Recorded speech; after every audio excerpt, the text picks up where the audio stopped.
नमस्कार, मैं संदीप दीक्षित।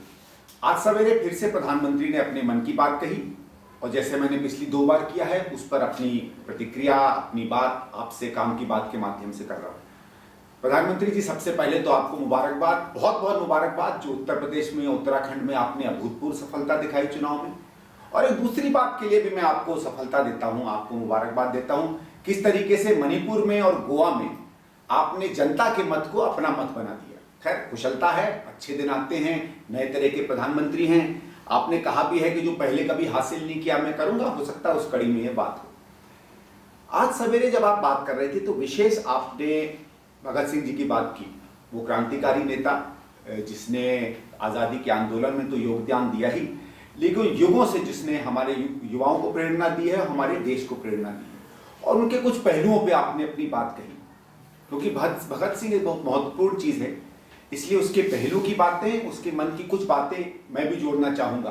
अब शायद आप भूल गए उन बातों का व्याख्यान करना, या हो सकता है आपको किसी ने उसके बारे में जानकारी न दी हो। लेकिन एक बहुत बड़ा पहलू जो भगत सिंह का बार बार हम भूल जाते हैं, उनकी नास्तिकता का। उन्होंने बचपन में तो सुनाई पड़ता है कि वो गायत्री मंत्र तक पढ़ते थे, गायत्री मंत्र पढ़ने वाले समाजों में भी जाते थे। लेकिन जब से वो विद्यार्थी बने, कॉलेज गए और एक क्रांतिकारी रूप में वो धीरे धीरे पनपते चले गए, उन्होंने सबसे पहले ईश्वर का, धर्म का, भक्ति का त्याग किया। और बल्कि उन्होंने बड़ा बढ़िया एक लेख लिखा है जिसमें उसने कहा है कि मैं नास्तिक क्यों हूं।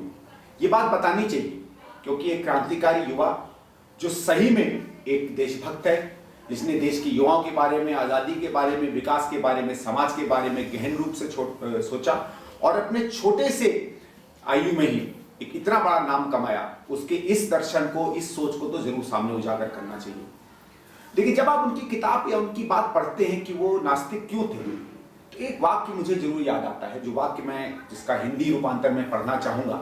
और आज के संदर्भ में हो या किसी भी संदर्भ में हो, भारत के बारे में हो या दुनिया के बारे में हो, ये बड़ा चोट करता है। वो कहता है कि धार्मिक गुरुओं और सत्ता भोगियों के बीच में एक गंदी और भद्दी सांठगांठ होती है। अब क्या आज के समय की हिंदुस्तान को भगत सिंह जानते थे या नहीं जानते थे, मैं नहीं जानता हूं।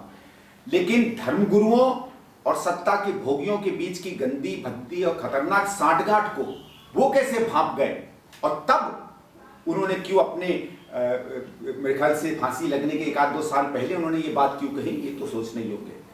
दूसरी बात जो महत्वपूर्ण होती है, हम उनको राष्ट्रभक्त भी कहते हैं, कुछ लोग उनको राष्ट्रवादी कहते हैं, लेकिन उनका राष्ट्रभक्ति, उनका राष्ट्रवाद का संबंध न धर्म से था, न भाषा से था, न प्रांत से था, न पहचान से था, न किसी हिंदुत्व से था।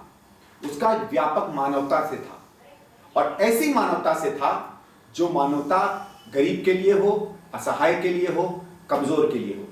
और बहुत जरूरी है ये, क्योंकि उन्होंने, उसको आप लोग किसी भी रूप में कह लें, लेकिन बहुत से लोग जब उनके लेख पढ़ते हैं तो जानते हैं कि मार्क्स और लेनिन जैसे लोगों के लेखों से वो प्रभावित हुए।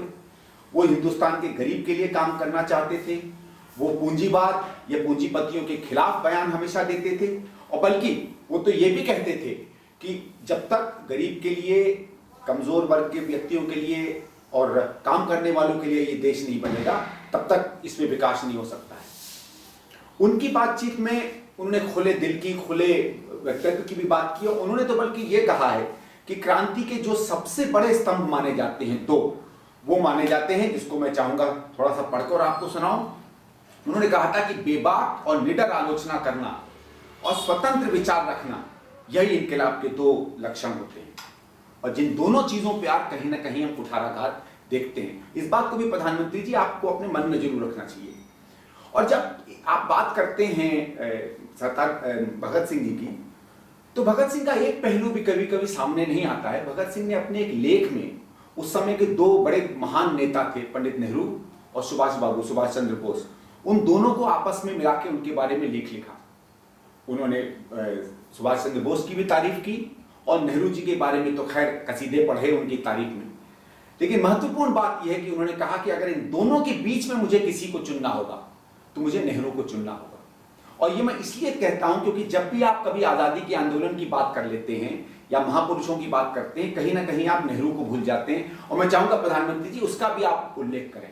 अगर आप भगत सिंह की तारीफ करते हैं तो भगत सिंह ने जिसको राष्ट्र नेता माना है, सुभाष बाबू जैसे महान नेता से भी बड़ा नेता माना है, उनका आपको वर्णन जरूर करना चाहिए।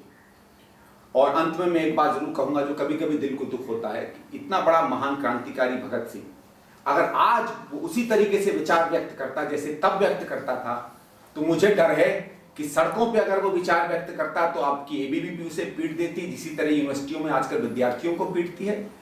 अगर और पटल पर अपनी बात रखती तो हो सकता है आपकी सरकार उसे जेल भेज देती। और अगर राष्ट्रवाद, राष्ट्रभक्ति और पूंजीवाद के खिलाफ उसके अगर विचार सुनती तो आज से कई साल पहले जिस तरीके से उसके शरीर की फांसी दी गई थी, हो सकता है आज उसके विचारों को फांसी दे दी जाती।